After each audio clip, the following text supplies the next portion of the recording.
People always talk about 2008 as a time where a lot of people lost money because of the global crisis. What they don't talk about was there were a lot of people who became millionaires because when they saw a lot of things, property, business stocks that were cheap, they had cash, they invested. Yung benta mo ng June, pwedeng hindi yun yung benta mo June next year. That's why you need to have a stockpile of cash para if things don't go well next June, hindi ka mag-iisip. Bakit? Iba yung negosyo pag iniisip mo, kailangan ma-close ko itong deal na to kasi kung di ko ito ma-close, wala kami kakainin eh. Because if it becomes something, I'm invested. If it doesn't become anything, I only invest something that yung rule of thumb ko sa investing, I only put money that even if it goes to zero, makakatulog ako na mahimbing. Ganun lagi, na hindi kami mag-aaway mag-asawa, and very important, hindi magagalit yung mother-in-law ko. Very, very important yun. In business and investing, there's no such thing as the best business and investment. There's no such thing as that. There's something though that a business and investment that will fit you. That's why you have to find yung sweet spot ninyo na ito ba yung business, ito ba yung gusto kong gawin na negosyo. Okay lang na maglagay ng pera sa bangko. Please remember that. As long as hindi lahat ng pera nyo nandun. As long as may pera kayo na lumalaban sa inyo na nag-create ng variable income, it's okay.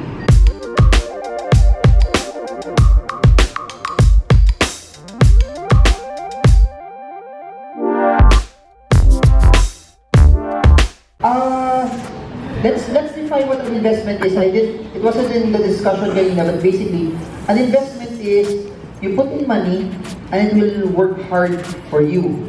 An MLM, networking company naman, is you put in money to be able to be part of the system and to be able to sell products and services as well.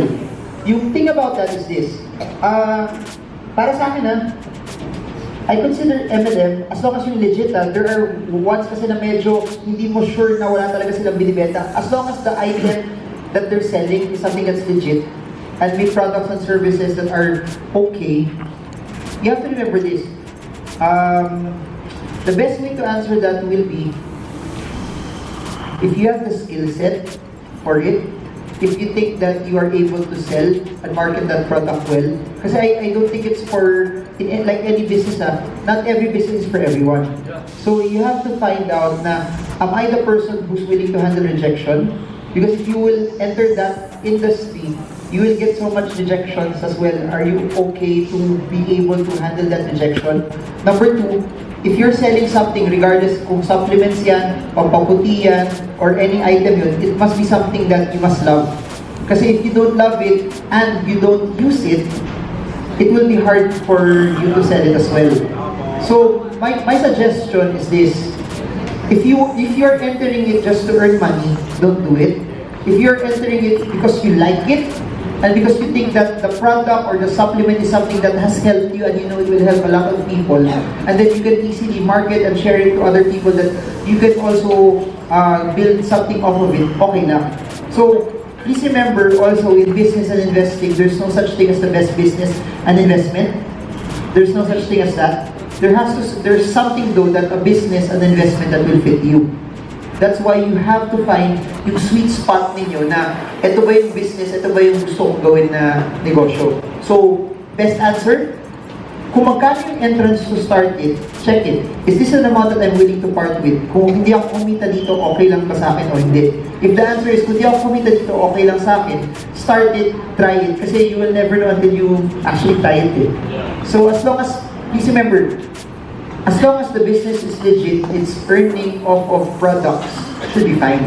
If it's earning off of basically, you get someone, recruit and then guaranteed, that's where it becomes a bit tricky already. I hope I answered the question.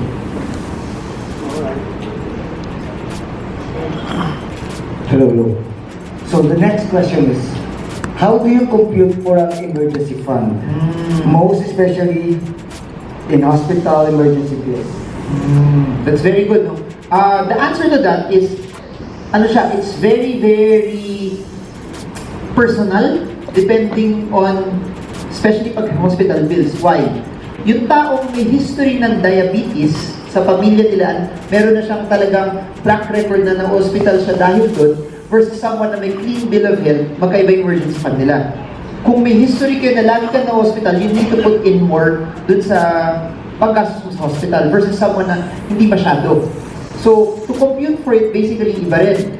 May tao na kung sino sa inyo may fixed salary? Fixed salary, yung hindi fixed salary. Yung kahit anong mangyari, hindi magtataas ng kamay. So, ganito. Pag meron kang stable job, meron kang fixed job, tapos single ka, hindi ka breadwinner, your emergency fund can be smaller. Can be probably 1, 2, 3 months lang of what you are earning. If you are a breadwinner, tapos may isa, dalawa kang anak, or tapos may asawa ka na nagre-rely sa'yo, you need to make it bigger. 6 months, probably. If you are an entrepreneur, you are someone na walang fixed income, ako, para sa akin at least 1 year's worth. The higher, the better. Why? Because in business, this is for those who are in business, you know this, that yung benta mo ng June, pwedeng hindi yun yung benta mo June next year. That's why you need to have a stockpile of cash para if things don't go well next June, hindi ka mag-iisip. Bakit? Iba yung negosyo pag iniisip mo, kailangan ma-close ko itong deal na to kasi kung di ko ito ma-close, wala kami kakainin eh. Versus, meron kang ipon, you get to think better, you get to think well. I'll say this again, your greatest weapon is this. And if you protect yourself with cash, tapos hindi fix yung income mo, you protect yourself with cash, good economy, bad economy, you will survive. Ano yung ginagawa ko? Sa akin medyo conservative ako eh. Right now, I have what I call a buffer fund na just in case walang pumasok, nakalagay doon. Then, meron pa rin ako emergency fund. Yung emergency fund ko, pang-emergency lang talaga. Yung buffer fund ko is basically, kung walang pumasok na kita, na kahit anong kita, mas I'll be able to survive. But on top of that, meron ako emergency fund. Yung emergency fund, basically is, may hospital, may nagkasakit, pambili ng gamot, nasira yung kotse, that's where I will get my emergency fund. Yung emergency fund ko, nakalagay lang sa bangko, but I just keep on adding. Kasi you have to remember inflation, yes? Inflation basically means that yung nabibili mo 3,000 pesos dati, grocery card, ngayon 3,000 pesos, grocery bag na lang. So, di ba? Totoo, di ba? So, what does that mean also? I keep on adding. So, is it more than 6 months right now? I think it's more than 6 months. Because, okay lang na maglagay ng pera sa bangko. Please remember that. As long as hindi lahat ng pera niyo nandun. As long as may pera kayo na lumalaban sa inyo, nag-create ng variable income, it's okay. And people always say na dapat 6 months lang dapat yung nasa bangko, other than that, invest nyo na. Para sa akin, hindi. You look at typans, tycoons, people who have large businesses, madami rin silang pera sa bangko eh. You need cash because cash is king. I'll submit this also. I have another fund. I call it my just in case of recession fund. I put cash there. Na para just in case magkaroon ng recession, I will find the best deal that I can find. Business, stock, property. Kasi bakit? Pag nagka-recession, alam niyo nangyayari pag nagka-recession, madaming tao na may property, or they will be willing to sell their properties lower. Yes? And people always talk about recessions as something na nakakatakot. Please remember this. It's not a question whether magkakaroon ng recession. Recessions are cyclical. It's a question of, pag nangyari yun, are you ready? Pag nangyari yun, what are you doing? People always talk about 2008 as a time where a lot of people lost money because of the global crisis. What they don't talk about was, there were a lot of people who became millionaires because when they saw a lot of things, property, business, stocks that were cheap, they had cash, they invested. So, set aside cash for opportunities that will also come your way. So, why am I saying this? Common wisdom will tell you, huwag kayo masyadong maglagay ng cash. But for me, cash with a purpose to take advantage of opportunities later on will be okay. Pwedeng talo ka, 1, 2, 3 years tulog siya sa bangko. But by the time something bad happens, may magagamit ka, that's where you win. Please remember this. Anytime you set aside money, don't always look at this. Look at this. Magtanim kayo para hindi sa aanihin nyo 3 months from now. Magtanim kayo sa aanihin nyo later on. Most of the biggest business decisions that I've made also napali. Yun yung mga times na nagmadali ako. Yun yung mga times na nag-shortcut ako. Please remember, wealth is not made overnight. We're always taught na get rich quick eh. The best answer to that is don't get rich quick, get rich right. Because when you get rich right and you so love the process, yun yung wealth that lasts eh. That's why even the Bible says it eh, that wealth is not just for you, it's for the next generation as well. That you build something that yung makikinabang hindi lang kayo, that it will even surpass you. Yeah. Alright. There's somebody who would like to ask a question.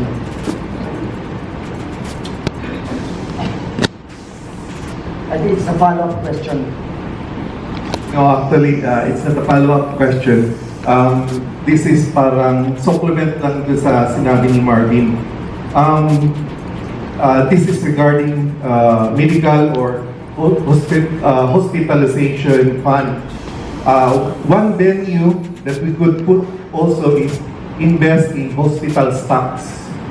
Actually, like for example here, katabi natin, Santa Rosa Medical and Hospitals, ito katabi natin hospital, you can buy stocks there.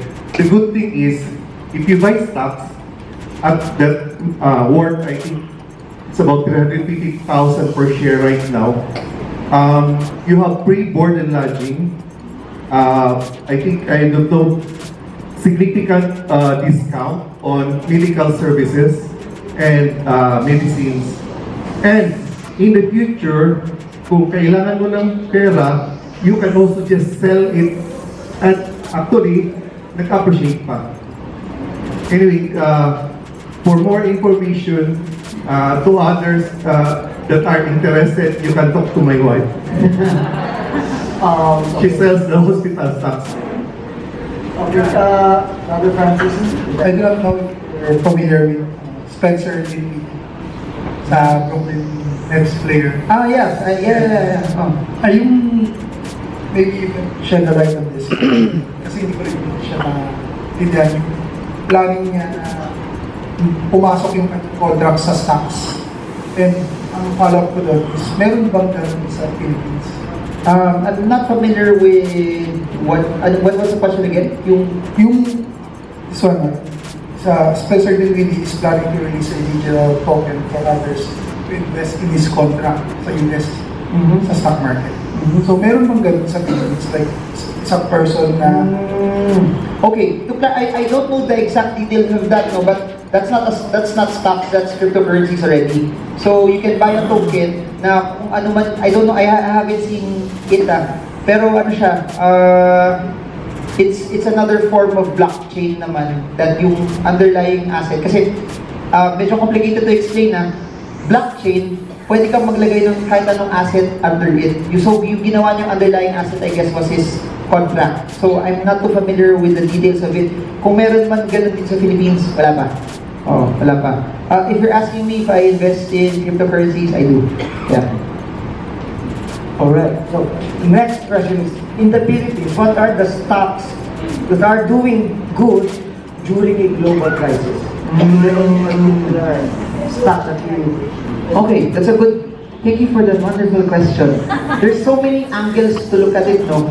First angle is, if you want to look at sinong company yung kikita kahit may global crisis, number one, tingnan nyo muna kung saan yung global crisis. Like for example, 2008, the crisis was in the US. Yes? Yeah. And if you remember this, yung countries na na-apektuhan at that time were primarily yung areas na humina economy nila, and second, were the companies that were exporting to those countries.